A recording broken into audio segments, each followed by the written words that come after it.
안녕하세요, 여러분. 오늘도 좋은 교회를 어떻게 하면 찾을 수 있을지 고민하는 내용을 가지고 우리가 한번 살펴보도록 하겠습니다. 오늘은 통치권과 관련해서 좋은 교회 기준을 살펴보려고 합니다. 예수님께서 부활하신 다음에 제자들을 만나 마지막으로 교회를 부탁하시면서 내가 하늘과 땅에 있는 모든 권세를 함께해서 너희 교회에게 줄 텐데 너희가 해야 할 일이 세 가지가 있다. 이렇게 이야기하시죠. 첫 번째는 바로 세례를 베풀어라. 아버지와 아들과 성령의 이름으로 세례를 베풀어라고 말을 하고, 두 번째는 내가 너에게 분부한 모든 것을 가르치라 이렇게 말씀하시고, 세 번째는 그것을 지켜라 라고 말씀하십니다. 두 번째에 해당하는 가르치는 내용들을 우리는 지난 시간 살펴보았습니다. 오늘 우리가 볼 것은 지키는 것에 대한 내용입니다. 그러니까 배운 바 내용들을 어떻게 행하여서 그 말씀을 실천할 것인가가 바로 좋은 교회의 기준이라 하겠습니다. 그러니까 좋은 교회는 예수님의 말씀을 행하고 실천하는 교회가 좋은 교회라고 하겠습니다. 자, 그런데 우리가 지난 시간 살펴본 것처럼 이 행함에도 바로 은혜의 원리가 적용되어야 합니다. 그렇게 올바르게 행하는 것이 우리 가운데 중요한 것이죠. 그렇다면 어떻게 행하는 것이 올바로 행하는 것일까요?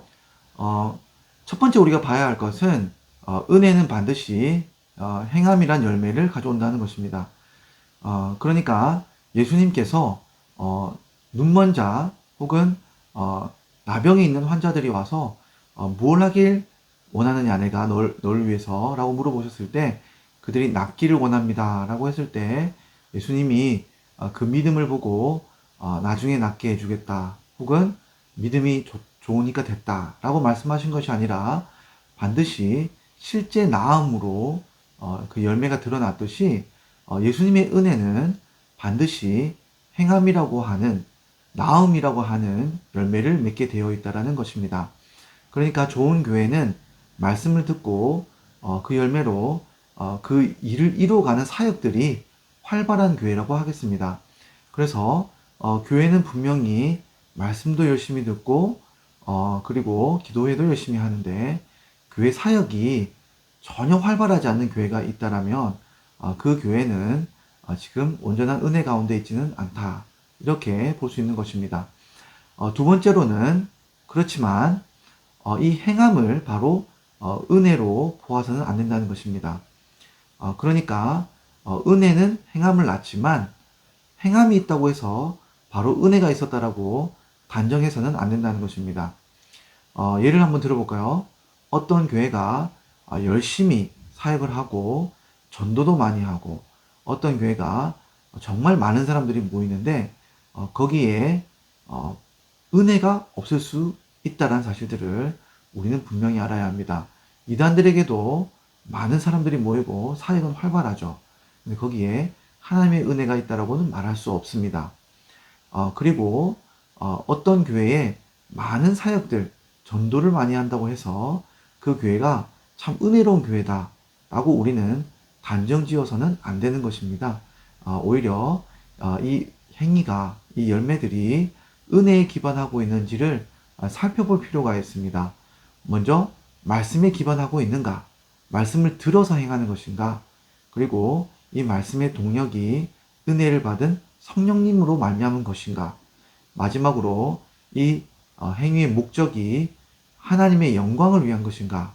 라는 이 세 측면을 살펴보면 이 행위가 올바른 열매인지 아닌지를 우리는 살펴볼 수 있는 것입니다. 마지막으로 교회가 은혜 가운데서 말씀을 듣고 많은 사역이 활발할지라도 그 성도들이 이 활발한 열매를 보고 마치 자신의 구원이 합당한 것처럼 우리 교회만이 참된 교회인 것처럼 이렇게 확신하는 교회가 있다면 그 교회는 은혜에 대해서 잘못 해석하고 있는 교회입니다. 우리는 열매를 맺을 때 이 값이 오직 은혜를 주신 하나님께로부터 나온 것임을 알고 하나님께만 영광을 돌려야 하는 것입니다. 자, 다음으로 그러면 우리가 이렇게 올바른 말씀을 듣고 올바른 성령의 능력 안에서 교회가 이제 행하고자 하는 뜻을 같이 했을 때 교회는 어떻게 실제로 이 행함을 이루어낼 수 있을까요? 여기에는 반드시 교회 전체의 명령 체계권이 관여되게 되어 있습니다. 어떤 누군가의 명령을 따라서 이 교회 전체가 움직여야 할 텐데, 그렇다면 교회는 어떻게 이 명령 체계, 어떻게 이 왕권을 가지고 이 하나님의 뜻을 시행할 수 있을까요? 이것을 우리가 한번 좀 살펴봐야 하겠습니다. 첫 번째로 우리가 생각해 볼 것은, 그렇다면 누가 하나님의 뜻을 대리한 왕인가 라는 겁니다. 누구의 뜻을 따라서 우리가 교회 일을 행할 수 있을까라고 했을 때 첫 번째로 떠오르는 인물은 아마도 목사님들일 것입니다. 자, 목사님들이 하나님 뜻을 대리해서 말씀하시는 분들이니까 목사님이 명령하고 목사님의 뜻을 따라서 교회가 잘 움직이면 하나님의 뜻을 우리가 이룰 수 있을 것이다 라고 생각할 수 있겠죠. 근데 두 번째로는 하나님이 공회 가운데 계시기 때문에 온 회중이 뜻을 모아서 하나님의 뜻을 결정하면 그 뜻에 따라서 온 교회가 그 뜻을 따라 나가는 것도 하나님의 뜻을 대리하는 왕의 역할을 감당하지 않을까라는 생각들을 하게 됩니다. 그런데 우리가 교회 역사를 보다 보면 목사님들이 도리어 하나님의 뜻을 반하여서 이야기를 하는 경우가 많이 있고, 또 회중 같은 경우에도 우리가 성경을 보다시피 이스라엘 백성들이 오히려 하나님께 반역하는 것을 많이 볼 수 있습니다. 그래서 누가 하나님의 뜻을 대리하는 왕의 역할을 할 것인가 라고 했을 때 이것을 긍정적으로 보는 것이 아니라 오히려 부정적인 측면에서 어느 누구도 하나님의 뜻을 왜곡할 수 있다라는 측면에서 어떻게 하면 이 왜곡된 하나님의 뜻을 막을 수 있을까라고 했을 때 목사님과 회중의 대표가 만나서 협의하는 과정들이 오히려 하나님의 뜻을 이루어가는 올바른 결정 구조가 되겠다라고 생각하는 구조가 바로 장로교회의 구조가 되는 것입니다. 그래서 먼저 목사님들의 회중이 있는 노회에서 한 교회로 목사님을 파송 보내고, 또 그 개교회에 있는 회중들은 회중들의 대표로 장로님을 보내어서 이 목사님과 장로님들이 한 당회를 이루어 하나님의 뜻을 결정하는 구조가 바로 그 장로교회에 있는 결정 구조라 하겠습니다. 이 구조에 따르면 이렇게 될 수 있겠죠. 어떻게 하나님의 뜻이 왜곡되는 것을 막을 수 있을 것인가. 먼저 목사님들이 하나님의 뜻을 왜곡할 경우에는 당회에서 장로님들이 목사님에게 권고를 할 겁니다. 그런데 목사님이 이 권고를 듣지 않을 경우에 장로님들은 노회에 이 사실을 알리게 되고, 노회는 파송한 목사를 권징하는 역할을 감당하게 되는 것입니다. 반면 장로님들이 공회와 하나님의 뜻을 왜곡할 경우에 어떻게 해야 될 것인가. 당회에는 목사님이 장로님에게 권고를 하고, 그럼에도 불구하고 이 장로님이 하나님의 뜻을 왜곡할 경우에는 목사님이 노회에 이렇게 알려서 노회가 이 장로님들을 권징할 수 있게 되는 것이 바로 하나님의 뜻을 왜곡하는 것을 막는 장로교회 구조로가 할 수 있겠습니다. 자, 오늘 배운 내용을 우리가 한번 정리해 볼까요?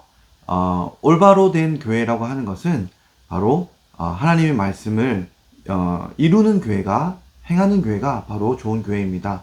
그런데 이 말씀을 행할 때는 우리가 올바로 행함의 교리를 가지고 우리가 은혜 가운데서 이 말씀을 행할 뿐만 아니라 교회 질서를 잘 이루어서 이루는 것이 중요하다는 것을 배웠습니다. 그래서 말씀을 먼저 듣고 난 다음에 성령의 은혜 아래서 교회 질서 가운데 말씀을 잘 이루는 교회가 좋은 교회다 라고 정리해 볼 수 있겠습니다. 자, 오늘 말씀을 듣고 나서 우리가 이렇게 질문을 가져볼 수 있겠죠. 그러면 난 그 교회를 가본 적도 없는데 어떻게 그 교회가 말씀을 잘 듣고 올바로 행하며 실천하는 질서 있는 교회인가 알 수 있는가 라고 했을 때 알 수 있는 팁을 알려드리도록 하겠습니다. 어떤 교회의 홈페이지에 가보면 연혁이 있습니다. 그 연혁에 보면 교회의 연도별로 나와 있는 중요한 일정들이 나와 있는데, 행적들이 나와 있는데, 거기에 노예 활동이 하나도 나와 있지 않다. 되게 미미하다라고 생각이 되시면 그 교회는 아마도 건강하지 않을 교회, 또 혹은 건강하지 않은 교회일 수 있습니다. 그런데 한편으로는 어떤 분이 이렇게 말씀하실 수도 있겠죠. 노예 활동을 열심히 하시는 목사님 중에 오히려 이상한 목사님들이 많던데요. 네, 그런 우려도 사실이고 맞습니다. 이런 목사님들이 계신 경우에는 정치적으로 교회를 내버려 두고 정치적인 활동을 열심히 해서 오히려 좋지 못한 영향력을 미칠 수도 있는데, 그런 경우에는 교회 규모를 보신 다음에 똑같이 연역을 보시는데 교회 규모는 아주 작은데 교회 목사님께서 노예 활동에 너무 많은 직함을 가지고 계시다 라고 한다면 여러분의 우려가 어느 정도는 맞을 가능성이 큽니다. 반드시 그런 건 아니고요. 그러니까 연역을 살펴보시고 교회에 질서가 있는지, 또 교회에 행함이 열심히 있는지를 살펴보시고 교회를 등록하시면 되겠습니다. 자, 다음 시간에는 교회가 이루어야 할 세례, 곧 성례의 관점에서 올바른 교회가 어떤 교회인지를 살펴보도록 하겠습니다. 자, 다음 시간에 뵙겠습니다. 안녕히 계세요.